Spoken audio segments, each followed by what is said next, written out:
Hi everyone, this is Rachel. Welcome back and thank you for clicking on my video. This is the third episode of my web series called Dating While Gray. In the last episode, we talked about Playa and my relationship with him. This episode is about the cowboy. So I met him at my family's cookout. This is a guy that I actually had gone to high school with, and we hadn't seen each other in 25 plus years. At my family's cookout, we crossed paths. Actually, I had seen him earlier while I was there, but I didn't go up to him. I, wondered how he knew my family. But we eventually crossed paths at the cookout, and he told me that I looked familiar, and you know he found out that we went to high school together. We ended up talking the rest of the day at my family's little gathering there and into the night. Now, I was gonna leave because I had to drive back, me and my children, to the city that I actually lived in here in Ohio. I was in Cleveland with my family at the cookout, and I didn't want to stay overnight, so me and my children were going to drive back that night. So he asked for my email address, and I gave it to him. We exchanged email addresses, and I went back to the city that I was from, and I guess eventually he went back to Texas. So a few days later, I got an email from him. And then from that point on, we started emailing each other. We would email each other at the beginning of the day and maybe, at the end of the day. And I meant day like a work day. He would email me when I got in the morning, how's your day? Hope you have a wonderful day. And then at the end of the day, he would email me and say, have a good night. That went on for a couple months. And in those emails, we would talk about things that were going on in our lives, and it just started to progress. Then in one of the emails, he asked, could he have my phone number? Now, as I mentioned in the other video, he was married. So at that point, I had told him that I thought that us talking on the phone was basically cheating. And I explained to him that I had been with someone that cheated, and I didn't think that this was a good idea. So we continued to, so basically I didn't give him my phone number at that point. We continued to email. So in the emails, he started telling me that he was having problems with his wife. Actually, he had told me that he thought she was cheating.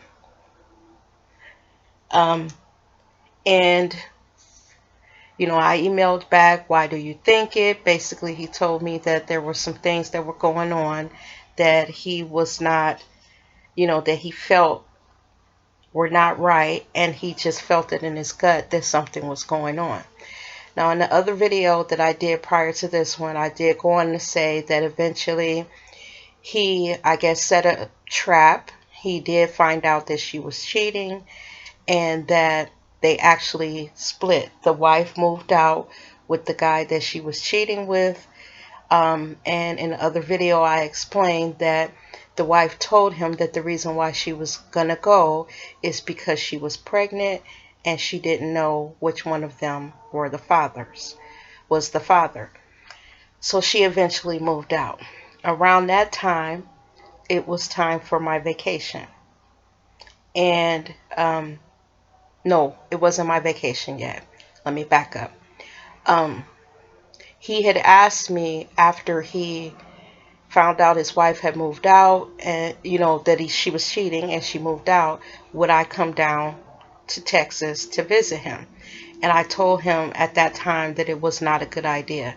And it was because he was just recently separated, and then I thought that it would be like a rebound. He was lonely.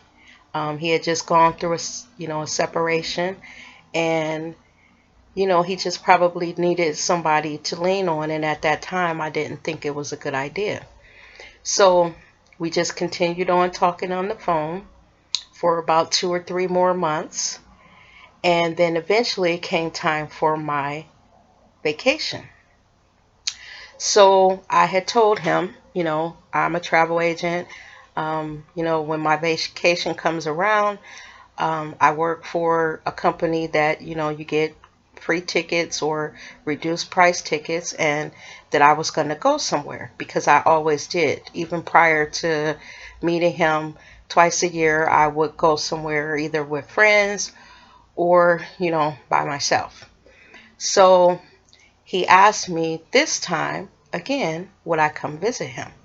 So because he had been separated legally for a few months, this time I said yes.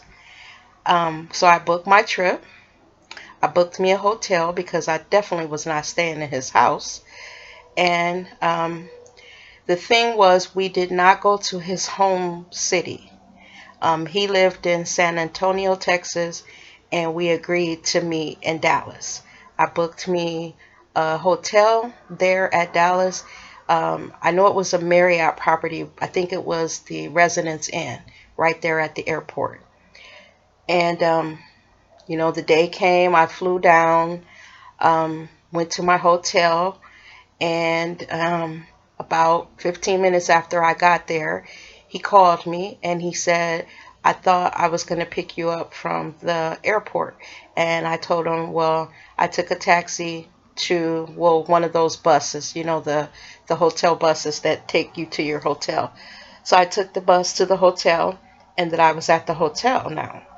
So he came to the hotel, but I did not let him come upstairs. I told him that I would meet him down in the lobby, and we met, and we went to lunch, I believe. Yeah, we went to lunch, and then we drove around Dallas, and he showed me all the sights. And I'll say one thing about him. What I liked about him is that he was very, very, very intelligent.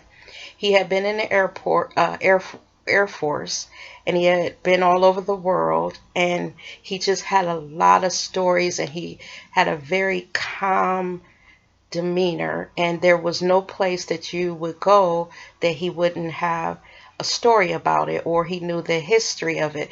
So because he was able to travel, and I was a travel agent, and I had never met anyone that could travel as much as I could, because you have to buy tickets, and for me it was either free or I would work a deal with the airline and hotels. And anyone who's been a travel agent, they know what I mean. You can kind of work deals with airlines and hotels and car companies and everything when you're a travel agent. So here's this guy that can travel as much as I can. So this was fun. So we went around Dallas, and saw all the sights. He showed me the stadium, even though I'm not a sports fan. We went to where Kennedy was shot. We walked around, we talked, we went down by the water. So about this time, it's getting evening. We go to dinner. We have dinner, and it's time to, head on in because it's getting pretty late. So he says, can I come to your hotel room? And I should have said no, but I said yes. Okay, because I had so much fun. I was like, okay, you know, it's all right. I had a suite, one of those that has the little living room, the kitchen, and then you have your separate little area where you sleep. So I said, that's fine. We can sit and talk more. And I didn't want the evening to end. So I did let him come up to my room. And I'm getting a little antsy here because, as you can see, this is not one that's on screen because I was a little hooker that weekend. So he comes up to my room, we talk. Eventually we start kissing, and you know how you're thinking, okay, this is nice. And then, one thing led to another, and we were intimate. I kind of felt guilty because he legally was still married. He just was separated. He ended up spending the night. He got up in the morning and he went back to his hotel. So he called me after he got back to his hotel and he asked if I would mind if I guess he rested a little bit, a few hours. So I told him yeah, and that, in the meantime, I was going to take a taxi downtown and do some shopping, buy souvenirs and just look around the downtown, and I didn't have a problem with it. You know, um, I guess we had been up all night, So we decided that we would basically be apart for, the day, and we would get back with each other later on in the afternoon, 6 or so.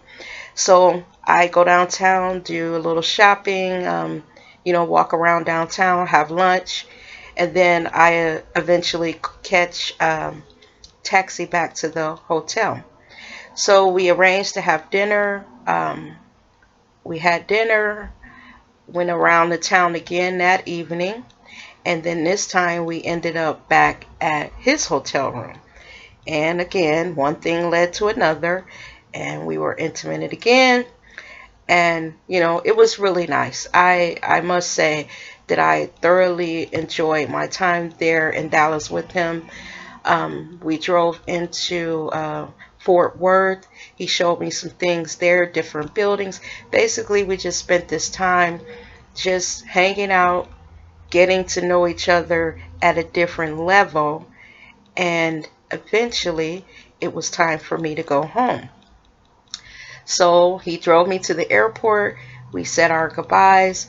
I flew back to Ohio, and then I got settled in when I got back, and I called him and told him that I had a good time, and we started talking about, like, what are we going to do with this? What is this that we're doing?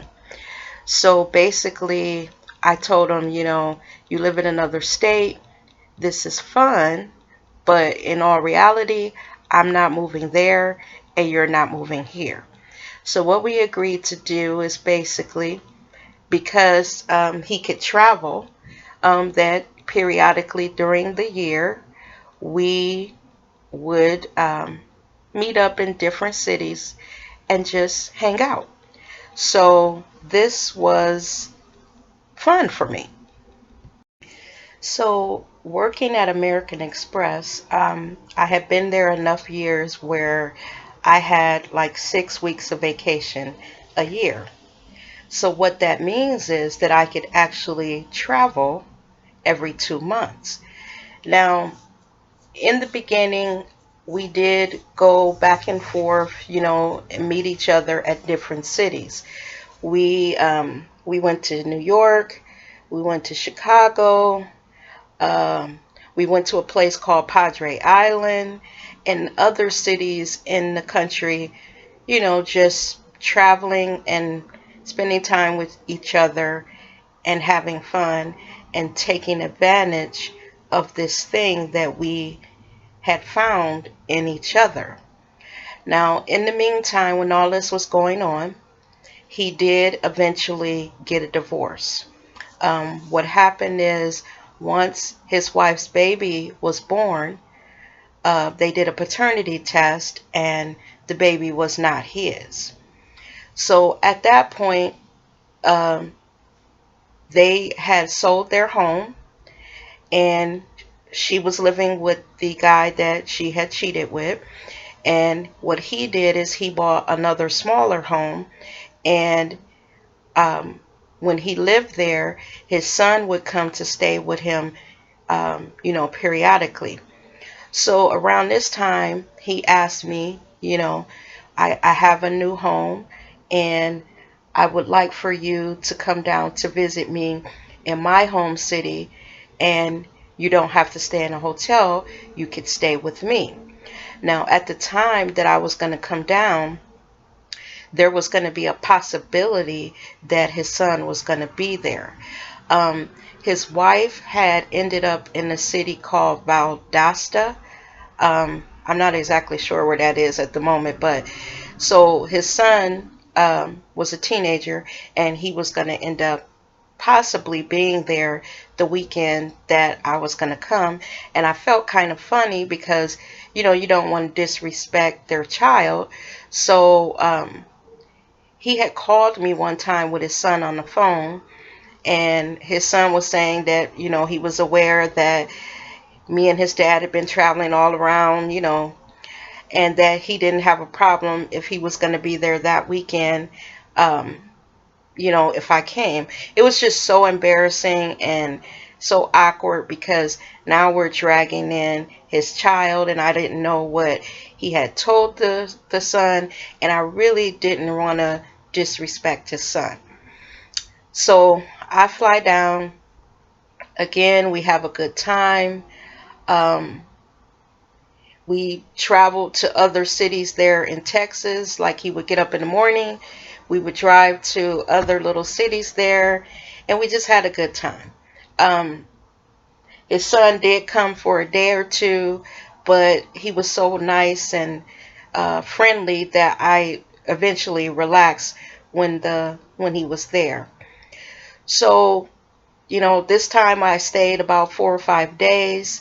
Um, Again, we were intimate, and it was, just fun, a fun time. He was very romantic, just very, very, into you and into making sure that this time that you spent with him, you came away feeling like, you were addicted to him. You wanted to be around him. You wanted to spend time because, again, everywhere we went, there was something that he knew about it, and we went horseback riding. He took me out on a boat that was there. We spent the day. Then one day we went fishing. Although I didn't fish, but he fished, and he brought the what he caught home and cleaned it, and cooked it out in his backyard. I remember him, he had an orange tree in his backyard, and I remember him climbing a tree and getting me some oranges to take back to Ohio when I left. So eventually I went home, and we continued to, meet each other in cities, throughout the country. And then it came to this one time that he invited me down, and this time his son, was not there. This relationship with him went on for about 3 years. And in those 3 years, like I said, we traveled and we met each other in different cities. But this particular time that he invited me down, he said, would you come to my home again? And like I said, his son wasn't going to be there. So yes, I said okay. And then I flew down to his city and stayed with him. Now, when he picked me up at the airport, it was the same, greeting, warm, and that he missed me and blah, blah, blah. This time when I flew in, the airline had lost my luggage, and they told me that it was in another city and that I would get it back the next day. So when we left the airport, they had given me like some little toiletries, but I actually needed clothes because the only thing that I had is what I carried on to the plane, and that just basically was my makeup and my jewelry. So we went to like a little Walmart or something because I told him that pretty much all I needed was, like a summer dress, because of course Texas is really, really hot. So I just went to Walmart, bought me some underwear, some toiletries, and a little sundress until they got my luggage to me. And then we went to his house. Now, before we went to his house, we were walking to the car, and he got a call. And he told me that, get in the car. He cut on the air, and he took the call outside of the car. And I noticed that he was acting a little funny. You know, Not that he wasn't warm and welcoming, but he seemed a little nervous. And he asked me, did I mind riding with him before we went to his house because he had to run an errand. And I said, no problem, you know. And we went to this office building, and he went in and he came out. He was in there about 10 or 15 minutes, and he came back out, and he asked me, did I mind running to do a couple more errands with him? So I said no. And the next errand, we went to a bank, and he went in, went in and paid a bill. Then we went to this school, and it was a school for handicapped children. So I didn't think anything about it. I just figured, actually, I didn't know what I thought at that time. I was just happy to be there and, be in his company again because, like I said, I really, really, really liked him. We went back to his house. He cooked dinner. We sat around and cuddled and talked and just got caught back up. And towards the end of the evening, his phone started just like blowing up. And every time he would come back, because he would step out the room to take the call, and every time he would come back, he would, just feel just a little awkward, and he would be quiet. So I asked him, I said, is something wrong? And he said, no, just something I had to handle. It was a private conversation. So I didn't, want to have it in front of you. So that night, of course, we had a good time. We were intimate. And then it comes the next morning. Now I'm in his bathroom taking a shower, getting dressed to start our day. He was in the kitchen cooking breakfast, and then there was a knock on the door. Now by this time I had made it out of the bathroom, and I was in his bedroom putting on makeup and just doing my hair and get ready for the day. So I hear this woman outside yelling and screaming, asking him did he have a woman in the house. And I'm standing there like, oh my God, not again. Oh my God. So as I'm like trying to hurry up and get my clothes on because I don't know what's going on, I can hear their conversation because the woman is screaming and yelling. I heard him tell her, this is what you wanted. You told me that I wasn't the type of man that you like, and you just wanted to be friends with me. And I heard him tell her that something about that he would still help her with her son. So from the conversation that I got from it, I got the impression that this was someone that he had been dating, and that there was some issue with the child, and she wanted to know that even though they weren't dating, was he going to still help? And at that point, I heard her trying to push in the house, and I heard him tell her, that he was single because she didn't want to have anything to do with him, regarding, them having a relationship, and he could see anyone that he wanted to see, and she wasn't coming in his house. So eventually, the lady leaves. By that time, I'm dressed. I come out the bedroom, and I catch him as he's walking back across his living room going to the kitchen. So I ask him, I say, what is going on here? Is this a woman that you are seeing? He told me to sit down, and he told me that he wanted to talk to me. And he said that, Rachelle, I like you, but you live in another state. So I needed something, and I started dating her. We worked together.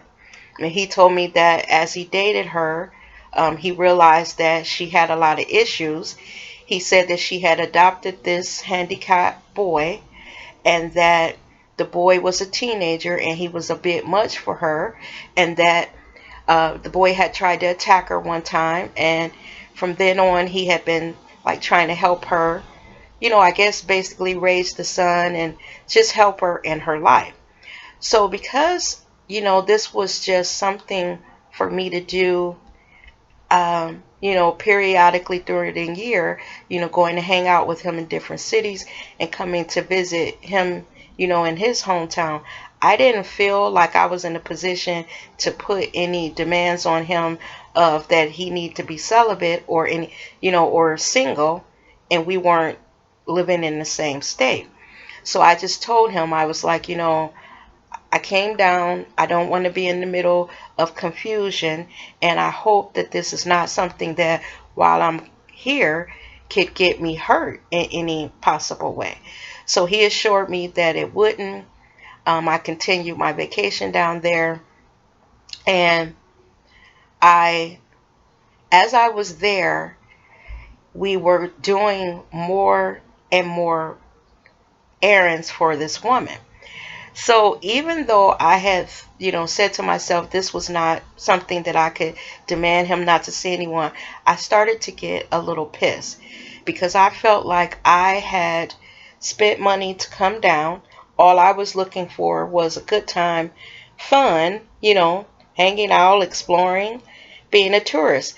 And here we were going to banks, going to pick up, these kind of orthopedic shoes for her son, running errands, going all over. We were spending our day crisscrossing the city, going to do errands for this woman, and it was starting to kind of piss me off.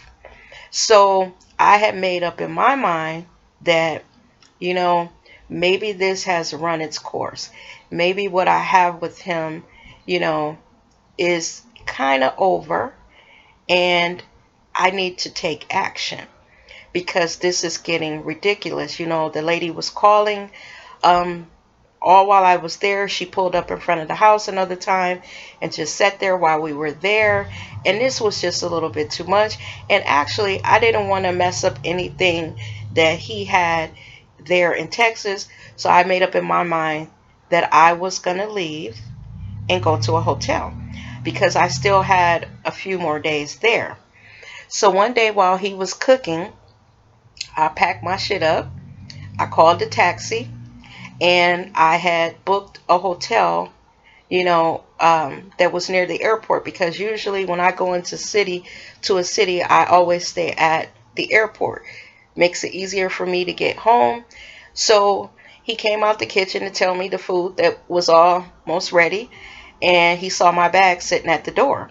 And he asked me, was I leaving?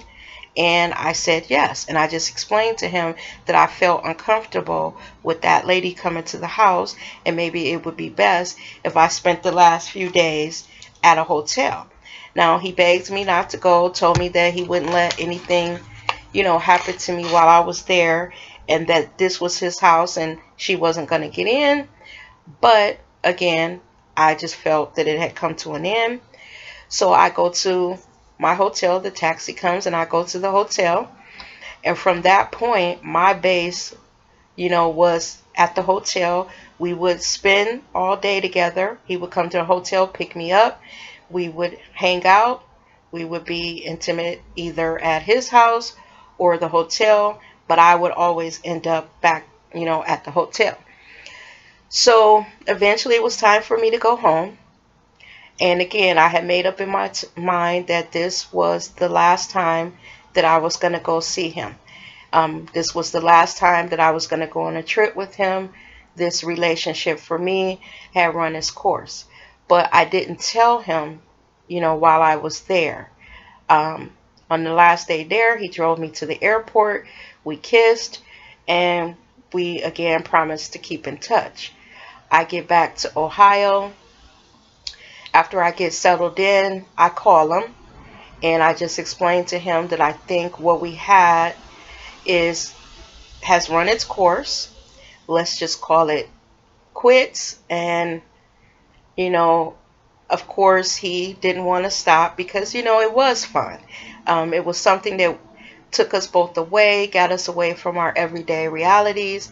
And basically, when we were together, we threw all inhibitions away, and we were like two crazy teenagers just out having fun. So that was the end of that. I really never spoke to him again, in that capacity. Every once in a while, we would email each other, make sure each other was, doing okay.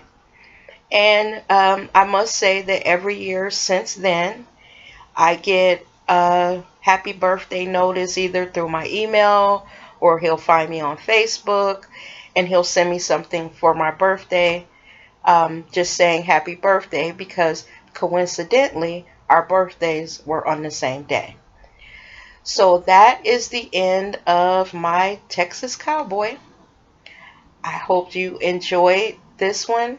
And as always, I'm open to questions, comments, and anything else that you want to know about the story. Now, the next story is a story about another guy that I met at work. And this one is going to be quick because I know these are getting a little long now. But the next story, you will understand why it is going to be a short one, because this motherfucker was not my cup of tea. So thank you for listening. You guys have a wonderful day. And again, I appreciate you clicking on my video, and look for episode 4. And I'll give you that name at the beginning of that episode. You take care. Bye-bye.